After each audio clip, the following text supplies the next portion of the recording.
Chapter 12. Alice's Evidence. "Here!" cried Alice, quite forgetting in the flurry of the moment how large she had grown in the last few minutes, and she jumped up in such a hurry that she tipped over the jury box with the edge of her skirt, upsetting all the jurymen onto the heads of the crowd below. And there they lay sprawling about, reminding her very much of a globe of goldfish that she had accidentally upset the week before. "Oh, I beg your pardon!" she exclaimed in a tone of great dismay, and began picking them up again as quickly as she could, for the accident of the goldfish kept running in her head, and she had a vague sort of idea that they must be collected at once and put back into the jury box, or they would die. "The trial cannot proceed," said the king in a very grave voice, "until all the jurymen are back in their proper places. All," he repeated with great emphasis, looking hard at Alice as he said so. Alice looked at the jury box and saw that in her haste she had put the lizard in, head downwards, and the poor little thing was waving its tail about in a melancholy way, being quite unable to move. She soon got it out again and put it right. "Not that it signifies much," she said to herself.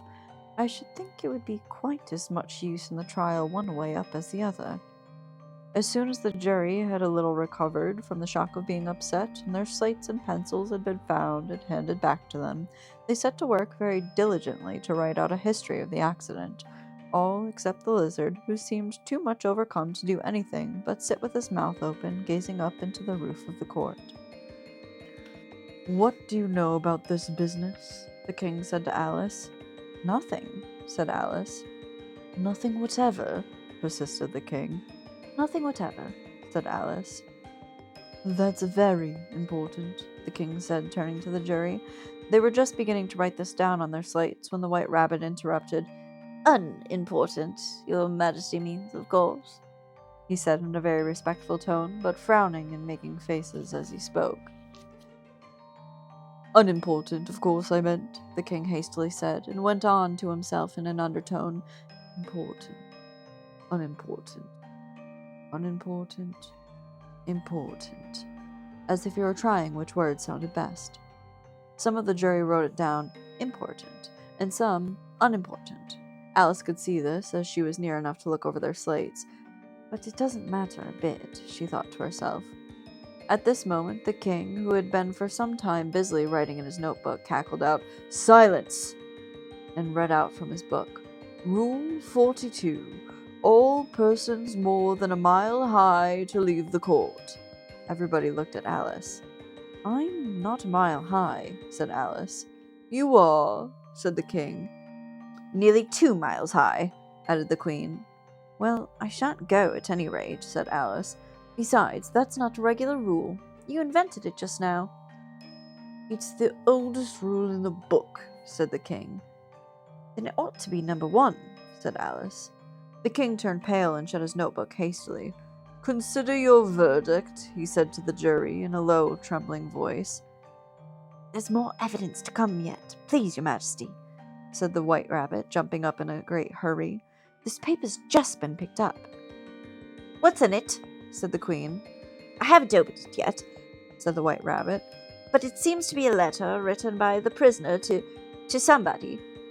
"It must have been that," said the king, "unless it was written to nobody, which isn't usual, you know." "Who's it directed to?" said one of the jurymen. "It isn't directed at all," said the White Rabbit. "In fact, there's nothing written on the outside."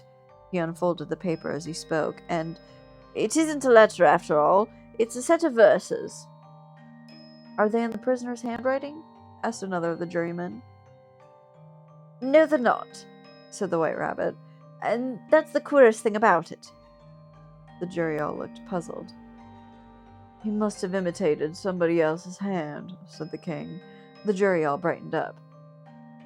"Please, your majesty," said the knave, "I didn't write it, and they can't prove I did. There's no name signed at the end." "If you didn't sign it," said the king, "that only makes the matter worse. You must have meant some mischief, or you'd have signed your name like an honest man." There was a general clapping of hands at this. It was the first really clever thing the king had said that day. "That proves his guilt." "Proves nothing of the sort," said Alice.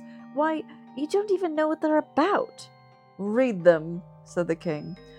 The White Rabbit put on his spectacles. Where shall I begin, please, your majesty? He added.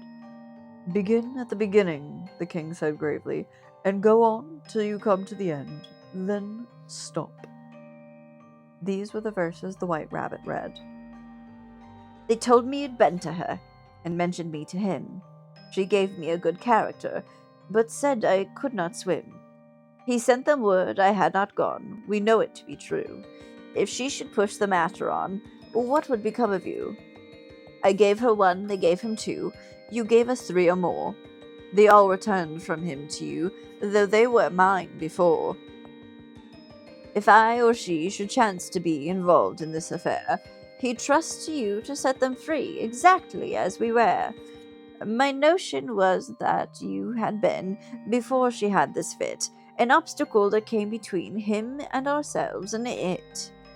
Don't let him know she likes him best, for this must ever be a secret kept from all the rest, between yourself and me. That's the most important piece of evidence we've heard yet, said the king, rubbing his hands. So now let the jury... If any one of them can explain it, said Alice. She had grown so large in the past few minutes that she wasn't a bit afraid of interrupting him. I'll give him 6pence. I don't believe there's an atom of meaning in it. The jury all wrote down on their slates. She doesn't believe there's an atom of meaning in it, but none of them attempted to explain the paper. If there's no meaning in it, said the king, that saves a world of trouble, you know, as we needn't try to find any.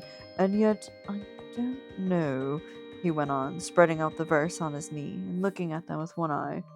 I seem to see some meaning in them after all. Said I could not swim. You can't swim, can you? He added, turning to the knave. The knave shook his head sadly. Do I look like it? He said, which he certainly did not, being made entirely of cardboard. All right, so far, said the king, and he went on muttering over the verses to himself. I know it to be true that the jury, of course, I gave her 1, they gave him 2. Why, that must be what he did with the tart, you know. But it goes on, they're all returned from him to you, said Alice. Why, there they are, said the king, triumphantly, pointing to the tarts to the table. Nothing can be clearer than that. Then again, before she had this fit... You never had any fits, my dear, I think, he said to the queen. Never, said the queen furiously, throwing an inkstand at the lizard as she spoke. The unfortunate little Bill had left off writing on his slate with one finger, as he found it made no mark, but he now hastily began again, using the ink that was trickling down his face as long as it lasted. The words don't fit you, said the king, looking round the court with a smile. There was a dead silence. It's a pun, the king added in an offended tone, and everybody laughed. Let the jury consider their verdict, the king said, for about the 20th time that day. No, no, said the queen. Sentence first, verdict after. Stuff and nonsense, said Alice loudly. The idea of having the sentence first. Hold your tongue, said the queen, turning purple. I won't, said Alice. Off with her head, the queen shouted at the top of her voice. Nobody moved. Who cares for you, said Alice. She had grown to her full size by this time. You're nothing but a pack of cards. At this, the whole pack rose up into the air and came flying down upon her. She gave a little scream, half of fright and half of anger, and tried to beat them off, and found herself lying on the bank, with her head in the lap of her sister, who was gently brushing away some dead leaves that had fluttered down from the trees upon her face. Wake up, Alice, dear, said her sister. Why, what a long sleep you've had. Oh, I've had such a curious dream, said Alice, and she told her sister, as well as she could remember, all these strange adventures of hers that you had just been reading about. And when she finished, her sister kissed her and said, It was a curious dream, dear, certainly. But now run into your tea, it's getting late. So Alice got up and ran off, thinking while she ran, as well as she might, what a wonderful dream it had been. But her sister sat still, just as she left her, leaning her head on her hand, watching the setting sun and thinking of little Alice and all her wonderful adventures, till she, too, began dreaming after a fashion, and this was her dream. First she dreamed of little Alice herself, and once again the tiny hands were clasped upon her knee, and her bright, eager eyes were looking up into hers. She could hear the very tones of her voice, and see that queer little toss of her head to keep back the wandering hair that would always get into her eyes. And still, as she listened, or seemed to listen, the whole place around her became alive with the strange creatures of her little sister's dream. The long grass rustled at her feet as the white rabbit hurried by. The frightened mouse splashed his way through the neighboring pool. She could hear the rattle of the teacups as the March Hare and his friends shared their never-ending meal, and the shrill voice of the queen ordering off her unfortunate guest to execution. Once more, the pig baby was sneezing on the Duchess's knee, while the plates and dishes crashed round it.